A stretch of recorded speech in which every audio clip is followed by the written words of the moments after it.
Hey, what is up everyone? Welcome back to our YouTube channel. So for today's video, I'm going to teach you how you can easily get a free Carfax report. So getting a free Carfax report can be a bit tricky since Carfax usually charges for full reports, but there are legitimate ways to access one for free or get similar vehicle history info without paying. Here are some options.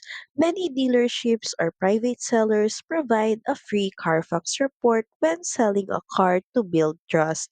Just ask the seller if they can share it.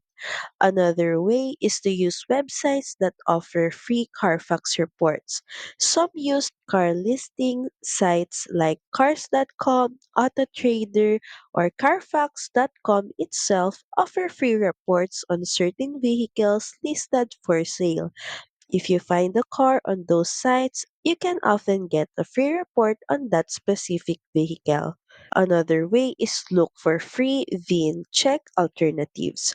While not exactly Carfax, you can use free services like NICB VIN check to check for stolen or salvage titles. Another site is vehiclehistory.com. It provides free reports on many vehicles. This won't be as detailed as Carfax but still useful. If you search a vehicle on Carfax used car listings, you can often see the report summary for free. So that's pretty much it. Thank you very much for watching this video. I hope that you find this video helpful. If you do, please don't forget to like, share, and subscribe to the channel. And I will see you again on the next one. Bye.